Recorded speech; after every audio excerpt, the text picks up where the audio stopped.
Hey Wolverines, I'm Michael Villa, and this is Comic Corner, the superhero side of movies out now. Today, we're going to be touring the Florida Supercon here in Miami Beach, where actors, celebrities, artists, and cosplayers come together to celebrate one thing, pop culture.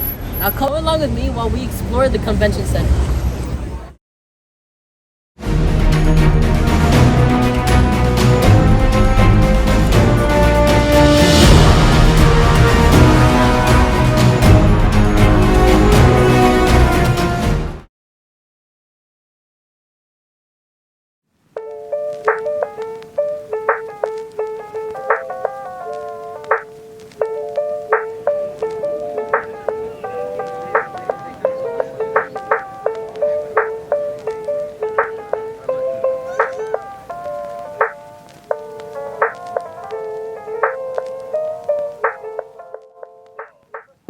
Florida Supercon, originally founded by Mike Broder in 2006, is a 3-day comic book convention held annually in the Miami and Fort Lauderdale area. The convention is known as Florida's largest and most famous convention, hosting celebrities, artists, and voice actors from around the world and welcoming everything from comic books, animation, video games, fantasy, anime, and even cosplay.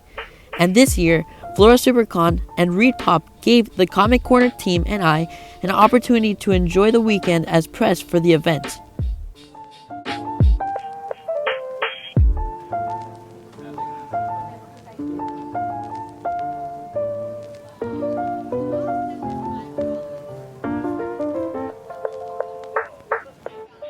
All weekend, we encountered some of the most memorable costumes and cosplays we had ever seen around the convention center and the Star Wars meet and greet area, where we met in person the Mandalorian, some stormtroopers, and even a 7-foot Chewbacca.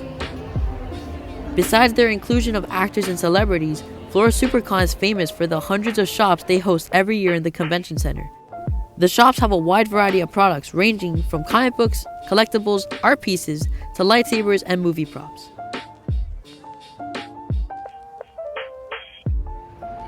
However, the most unforgettable experience I had during the whole weekend was when I was given the opportunity to meet and even get autographs from comic book legends Ryan Oley, John Betty, and Joe Rubinstein.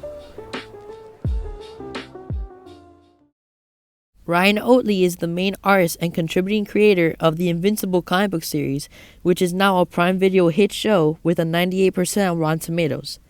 And now Ryan is one of Marvel's main artists, working on major titles such as Amazing Spider-Man and Hulk. Here with artist Ryan Oley, nice to meet you. And we have 2 questions for you. So, what got you into the comic book industry, like being an artist, and what got you inspired you to? Oh man, drawing. I've always been a fan of drawing, right? So I've always been a huge fan of it since I was like 2 years old. So I wasn't sure what artist I wanted to be, but when I was about 15, I discovered comics and saw this Amazing Spider-Man, Todd McFarlane, and then as soon as I saw that art, I was like, oh, that's the kind of artist I want to be. I want to draw comics. So yeah, then I just started working on it like a crazy person after that. I was super passionate about it. That's so cool. That's so cool. And also, what do you enjoy most about your job as an artist? Basically, I get paid to do my hobby, you know? I mean, it's super fun. I get to draw all day, you know?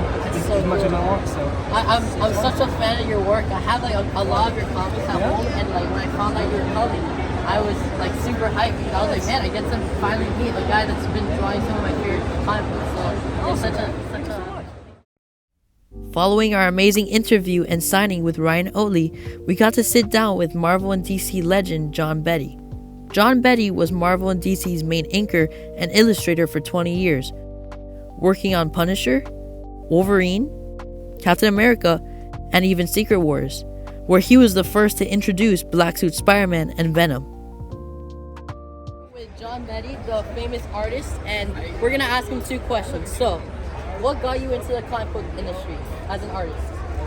As a kid, I always drew, and it's something I always wanted to do, was be a comic book artist or a cartoonist of some sort. So just practice, a little bit of good luck, and more practice, and just the right time at the right place. Okay, and then the second question, which is a bigger question, is what does it feel to have been the first to draw such an iconic character like Black Suit Spider-Man? Well, at the time, that was just a throwaway thing that we did not know would last. So working on it back then, it was nothing more than a job. Now, next year will be 40 years since it's happened, and to look back on it in hindsight is totally different. So at the time I was working at it, like I said, it's just a job. 40 years later now, I look at it and go, wow, that was a lot of luck, because that doesn't happen to everybody. So it's kind of hard to say what it was like, because like I said, at the time I did it, it was a job. Now though, it's kind of cool to know you're attached to something like that. Well, thank you so much. It was such an honor. Good meeting. Thank you. Okay. And our final unforgettable artist meeting was with the legendary Marvel artist and inker Joe Rubinstein. Rubinstein was Marvel's most famed artist even in the early stages of his career, introducing a plethora of new characters to the pages of comics such as Gambit, Elektra, Apocalypse, Silver Sable, and was even responsible for bringing the Infinity War comic to life.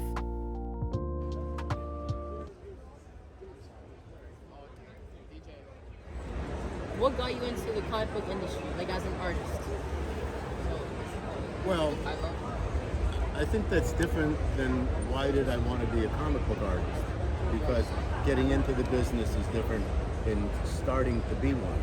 I emigrated from Israel when I was 5 years old, and I didn't speak the language. My cousin had comic books. I could look at the pictures. I guess I got enthralled by them. Should I be looking there or there? Where am I looking? You can look at him. Okay. And like a lot of kids, I started to draw my own books when on lined paper with crayons when I was 5. And then when I went to the Art Students League of New York when I was 11.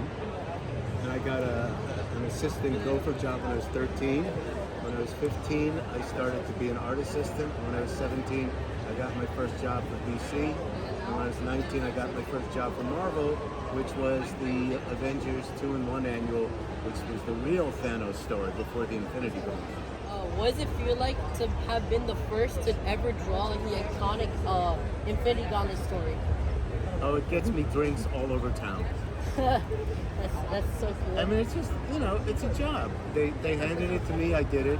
I did it the best I could, because I have a responsibility to the guy who drew it, and my employers, and to myself. So I did the best I could.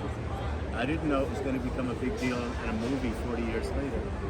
So, was it cool, like, watch the movie? Yeah. The movie was the closest, when Thanos was fighting the Avengers, it was the closest I've ever seen to my work come to life. But that was from the Avengers annual more than the Infinity Gauntlet. I also did a Wolverine miniseries with Frank Miller, which they made into a movie where it goes to Japan. But that was not much like the comic books. It was very disappointing. Yeah, okay. I bet. That's so cool. Is it cool to be like associated with the art? Like when people like talk about the Infinity Gauntlet, they like think of your name? Well, I don't wake up in the morning and think, well, this is cool. But, I go to conventions and people ask me questions and they ask me for autographs. And so, yeah, it's better than working for a living. Yeah. Well, it's such an honor meeting you. Thank you. Last day of the convention, Florida Supercon hosted a panel for the cast of the Prime Video hit TV show The Boys, featuring Laz Alonso, Jesse T. Usher, and Karen Fukuhara. The panel was both exciting and hilarious. The actors even answered who would win in a fight between Superman and Homelander. How fast? In which way? Anthony Starr is shivering somewhere. Anthony Starr is actually running over here right now to fight you for that question. You know what? Which Superman? Now it's a debate. The weekend ended with a truly life-changing experience as I was able to meet someone I've been watching in film and television since I can remember, James Arnold Taylor.